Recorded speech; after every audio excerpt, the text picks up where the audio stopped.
এই বিষয়টা হলো যে আমি হেফাজতের আমির মুহিবুল্লাহ সাহেব, মুহিবুল্লাহ হুজুর, উনি যে একটা কথা বলেছেন, এখানে বলে রাখি আমি কিন্তু এখানে আসছি না, I am not here two represent Jamaat Islami or go against BNP. That's not my position at all right now. My position is দেশ, জাতি, ধর্ম, বর্ণের বৃহত্তর কল্যাণের জন্য এই বক্তব্যটার প্রতিবাদ করা দরকার। প্রতিবাদ নয়, এটা একটা আলোচনা করা দরকার ওনার বক্তব্যটা নিয়ে। তো হুজুর বলেছেন যে এই নির্বাচনে যদি মহিবুল্লাহ সাহেব জামায়াতকে আপনার ভোট দেন তাহলে আপনার ইমান থাকবে না, অর্থাৎ আপনি মুসলমান থেকে খারিজ হয়ে যাবেন, মোটামুটি এটা বলেছেন উনি। প্রথম হলো যে জামায়াত ইসলামী তো তারা বলে নাই যে তারা আসলে কোনো ধর্মীয় সংগঠন, অন্তত এইবার তারা বলছেন, যে কারণে চরমুনায়ের হুজুর বলছেন যে জামায়াত তাদের সাথে প্রতারণা করেছে, তারা বলেছে ইসলাম কায়েম করবে, এখন তারা বলছেন না তারা গণতন্ত্রে বিশ্বাস করে। দেখুন আপনি মূল বিষয়টা তাহলে কি দাঁড়ালো, তারা বাংলাদেশের রাষ্ট্রীয় ব্যবস্থা যেটা আছে সেটার প্রতি তারা সেটাই বাস্তবায়ন করতে যাচ্ছে জামায়াত ইসলামী। তো এই পর্যায়ে চরমুনায় আসছিলেন, চরমুনায় চলে গেলেন, তারা চরমুনায় এটা দেখলাম বেরিয়ে গেলেন, এখন জামাতকে তারা বলছেন যে জামাতকে ভোট দেওয়া যাবে না। এখন প্রশ্ন হলো এটা প্রতিবাদটা আমি কেন করতেছি? এই কারণে না যে আমি জামাতের সাথে যুক্ত, বা এই কারণে না যে আমি জামাত বিরোধী, বা এই কারণে না যে আমি বিএনপির পক্ষে বা বিএনপি বিরোধী। মূলত এটা সিরিয়াস একটা বক্তব্য দিয়েছেন, এখন দেশের অস্তিত্ব সংকটের জন্য বিপজ্জনক কথাবার্তা ওনারা যে কথাগুলো বলেছেন। এখন যে নির্বাচন হচ্ছে সেই নির্বাচনে বিএনপি জোট, জামায়াত জোট দুটো প্রতিপক্ষ, আওয়ামী লীগ এখানে নির্বাচনে নাই। আপনি জামাতকে সমর্থন দিতে পারেন, বিএনপিকে সমর্থন দিতে পারেন, absolutely you have the right. But এই যে ফ্রাজাইল এবং ডেরিগেটরি কমেন্ট যেগুলো আপনারা করেন, হুজুর আপনার এই কমেন্টটা কোনোভাবে কি ভারতীয় নেগেটিভের সাথে মিলে কিনা আপনি কি দেখেছেন কখনো? আপনি কি মিলিয়েছেন এসব? মানে এটা আমি অনেক ভালোবাসতাম, কিন্তু আচ্ছা আমি আসছি আপনার এই যে নাম এনামুল হক ভাই, এনামুল ভাই শুনবেন, মনোযোগ দিয়ে শুনবেন, কথাগুলো শেয়ার করে দিবেন মানুষের কাছে, আপনাদের নয় আমাদের জাতির সাথে খুবই গুরুত্বপূর্ণ। হুজুর আমি আপনাকে জিজ্ঞেস করতে চাই, এই যে আপনি বলেন জামাতকে ভোট দেওয়া যাবে না, এই বক্তব্যটা তো ভারতের, এই বক্তব্যটা কিন্তু আওয়ামী লীগের, এবং 200 বছর আপনি আওয়ামী লীগের সাথে ক্ষমতা থাকলেও আপনার সমস্যা নাই, আপনি ভারতের অধীনে থাকলেও আপনার সমস্যা নাই। দেখেন উনি এই কথাটা কিন্তু বলেছেন এখানে। প্রথমেই আপনার এই বক্তব্য তীব্র নিন্দা এবং প্রতিবাদ জানাচ্ছি। আমি মনে করি এই বক্তব্যটা সরাসরি আমাদের জুলাই যোদ্ধা, যাদের সংগ্রামে, যাদের আত্মত্যাগের কারণে নতুন বাংলাদেশ বিনির্মাণের সুযোগ আমরা পেয়েছি, ভোট দেওয়ার সুযোগ আমরা পাচ্ছি, যাদের কারণে বেগম খালেদা জিয়া এত সম্মান নিয়ে মরতে পেরেছেন, যাদের কারণে তারেক রহমান সাহেব দেশে এসে রাজনীতি করতেছেন, যাদের কারণে আমরা ভারতের পেট থেকে বাংলাদেশকে বের করে আমরা এনেছি। ইট ডাজন্ট মিন যে আপনি জামাতকে সমর্থন করতে হবে, এটা কোনো কথা না এখানে। কিন্তু হুজুর আপনি যে কথাগুলা বলছেন, আপনি কি কোথাও খুঁজে পান কিনা যে আপনার কথার সাথে ভারতের নেগেটিভের 100% মিল, আর আপনি আওয়ামী লীগের 100 বছর আপনি মেনে নিবেন? আপনি তো মেনে নিবেনই। কেন নিবেন জানেন? বাংলাদেশের আমরা তো জানি যে 1971-এর পরে এই 54 বছরে আমরা যতটা না দেশপ্রেমিক তৈরি করেছি, তার চেয়ে বেশি দালাল তৈরি করেছি। দালাল ধর্মীয় সংগঠনে, দালাল ইসলামিক নাম, স্কলার বা ইসলামিক বক্তা নাম দিয়ে দালালি করা, দালাল সংস্কৃতিতে, দালাল খেলাধুলাতে, দালাল রাজনীতিতে, তো দালালের ফ্যাক্টরি, দালাল প্রত্যেকটা জায়গাতে। আপনি তার ব্যতিক্রম কেন হবেন হুজুর? আমি বলি কেন হবেন? এই বৃদ্ধ বয়সে কালকে আপনি মারা যেতে পারেন হুজুর, আপনার যে বয়স আছে, আপনার প্রতি শ্রদ্ধা রেখে বলছি, এগুলা আমরা মেনে নেওয়া খুব কষ্টকর। এই কথাগুলো বলে না। আপনি বলেন জামাতকে ভোট দিবেন না, জামাত সুশাসন দিতে পারবে না, জামাত গেলে চুরি করবে। Absolutely you have the right to say that, I agree with you, you may say that. আমি বলছি না যে তারা করবে, আমি বলছি এটা আপনি বলতেই পারেন, এটা পলিটিক্যাল বক্তব্য। কিন্তু জামাতকে ভোট দিলে ইমান থাকবে না, তাকে আওয়ামী লীগকে ভোট দিলে ইমান থাকবে? ভারতীয় আধিপত্যবাদ বাংলাদেশে প্রতিষ্ঠা করলে ইমান থাকবে? এই যুক্তি আপনাকে কে দেখাইছে? কোন জায়গা থেকে আপনি এই তত্ত্বগুলা, এই যুক্তিগুলা, এই উদ্ভ্রান্ত যুক্তিগুলো আপনারা পান? আপনাদের লজ্জিত হওয়া দরকার। আপনারা এই দেশে থাকার পরে এই দেশ থেকে $235 বিলিয়ন পাচার হয়েছে। লজ্জা লাগে না হুজুর এগুলা দেখার পরে? একবার মনে হয় না যে এই লুটেরারা বিদেশে গিয়ে আলিশান জীবন যাপন করে, আর আপনাদের এই দেশের মানুষের টাকা পয়সা কখনো একটা শব্দ তুলেছেন এগুলা নিয়ে? এই দেশের মুসলমানদেরকে জঙ্গি বানানো হয়েছে, এগুলা লজ্জা লাগে না? এগুলা মাথায় কখনো ঢুকে নাই আপনাদের? মনে হয় না যে এই কথাগুলা, এই কাজটা ইসলাম বিরোধী, এরা ইসলামের দুশ্মন, এরা মুসলমানদের দুশ্মন? একবারও মনে হয় না এগুলা? কখনো মনে হয় না? যেগুলা বাংলাদেশকে প্রাতিষ্ঠানিকভাবে জঙ্গি রাষ্ট্র, মৌলবাদী রাষ্ট্র হিসেবে প্রতিষ্ঠা করার চেষ্টা করেছে। মনে হয় আপনারা আবার মনে হবে কিভাবে, কারণ এই মৌলবাদ আর জঙ্গিবাদের জনক যিনি, জনকের তো আপনারা নাম উপাধি দিয়েছিলেন কওমি জননী, মনে নাই? আমরা বলি নাই এগুলা, আমরা বলি নাই, সব প্রত্যেকটা জিনিস আমাদের মনে আছে। আমি এজন্য আমি বলেছি বাংলাদেশে জামাতের বাইরে একটা ইসলামিক দল যেন রাজনীতি না করতে পারে। কেন করতে না পারে? বিকজ তারা রেডি না রাজনীতি করার জন্য, শিখে নাই রাজনীতি, দ্বারে কাছেও নাই রাজনৈতিক ব্যবস্থার। এরা যদি কখনো ক্ষমতা পায় বাংলাদেশ স্যাংশন খাবে সারা জীবনের জন্য। আমি আবার বলছি, উগ্রবাদ আর এই যে তাদের আইডিওলজি কারা, আফগানিস্তানের তালেবানরা, ইমাজিন দ্যাট, কতটা ডিসকাস্টেড এবং ডেঞ্জারাস মানে গ্রুপ অফ পিপল।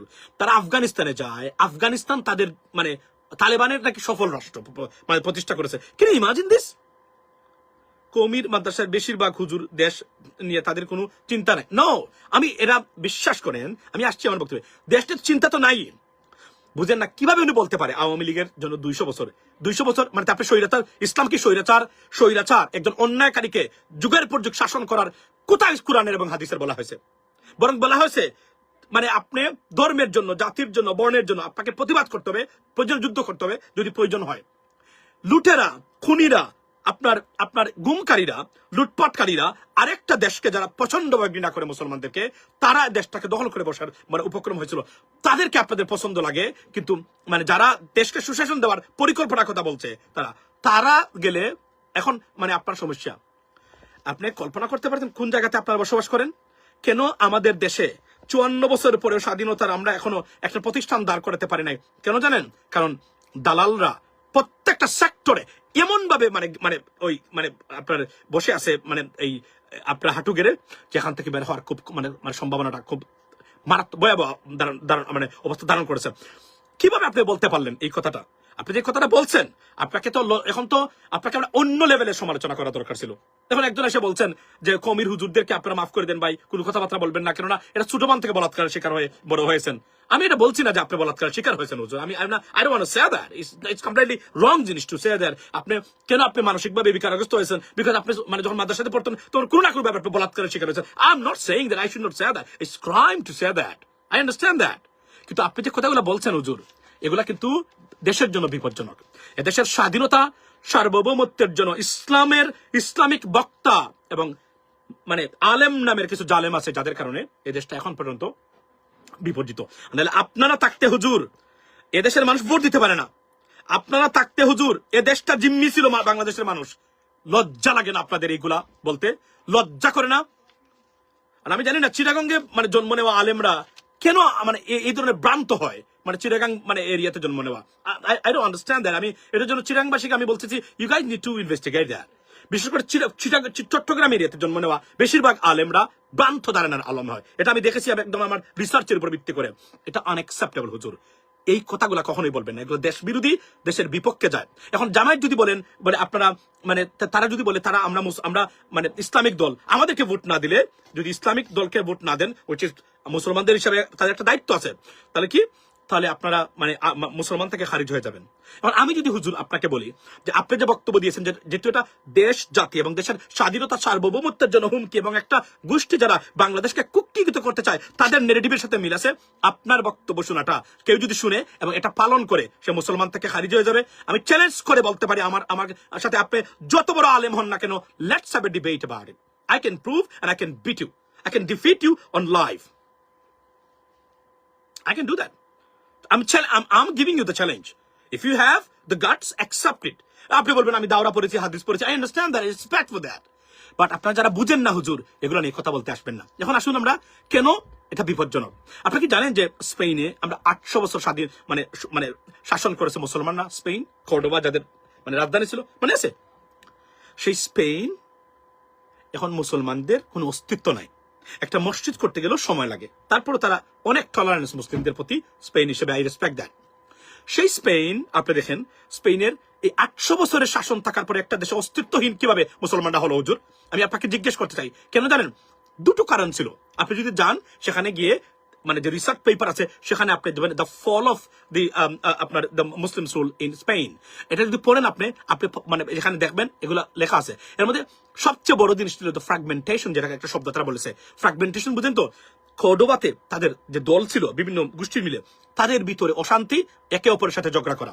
দেখেন আপনি, এর মানে কি জানেন, কর্ডোবাতে মারামারি করতো এই যেভাবে হেফাজতের সাথে জামায়াতের, বা জামায়াতের সাথে আপনার ওই যে আরেকটা আছে, আপনার আমাদের আরেকটা ইসলামিক দল আছে নাম কি, চরমুনাইয়ের সাথে জামায়াতের এই যে বিশৃঙ্খলা, এই বিশৃঙ্খলাকে যেটা ফ্রাগমেন্টেশন বলে উল্লেখ করা হচ্ছে, তাদের ভিতরে দুর্বলতার কারণে প্রতিপক্ষ তারা শক্তিশালী হয়ে, তারা যখন এরা দুর্বল হচ্ছে, এরা শক্তিশালী হয়েছে, মানে খ্রিস্টান সম্প্রদায় যারা ছিলেন তারা সবল হয়েছেন, এরা দুর্বল হয়েছে।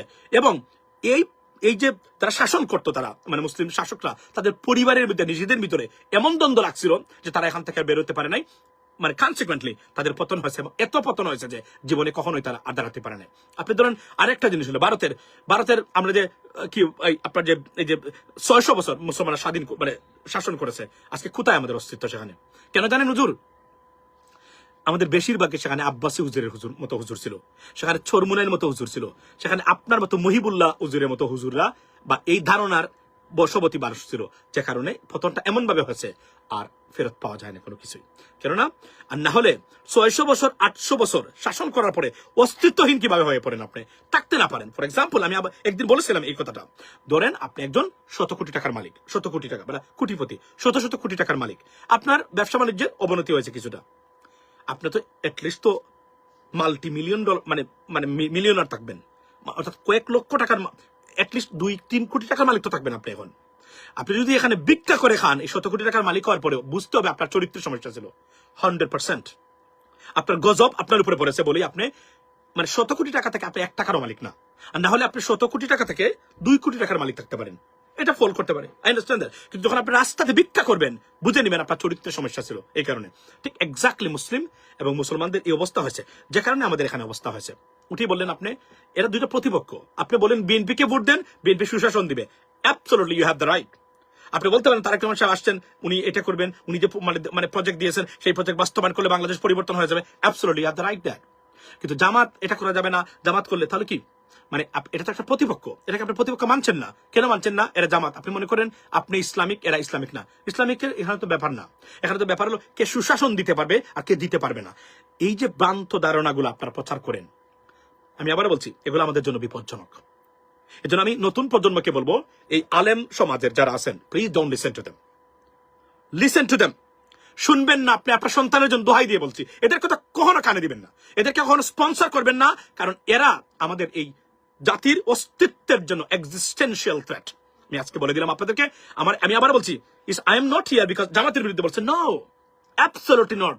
বিশ্বাস করেন আল্লাহ উপরে আছে, আমি এই কথাগুলা দেশের বিরুদ্ধে যাই, এগুলা ভারতীয় ন্যারেটিভ, এগুলা ফেসিবাদের ন্যারেটিভ। এবং উনি বলছেন 200 বছর আপনার ক্ষমতা থাকতে পারবেন, মানে আওয়ামী লীগের অধীনে থাকলে আপনার সমস্যা নাই। তো আওয়ামী লীগের অধীনে 200 বছর ক্ষমতা থাকতে পারবেন, মানে 200 বছর আওয়ামী লীগের অধীনে থাকলে আপনার সমস্যা নাই। আমাদের সমস্যা আছে, কেন জানেন? আমরা স্বৈরাচারের অধীনে থাকতে চাই না, আমরা লুটপাটকারীকে শাসক হিসেবে মানতে চাই না, আমরা খুন গুম যারা করে আপনার তাদেরকে আমরা মানে আপনার শাসক হিসেবে শাসন ক্ষমতা দেখতে চাই না। আপনি দেখবেন, কারণ আপনি আলেম নামের জালেম। That's why. Have a blessed day, see you next time. আসসালামু আলাইকুম।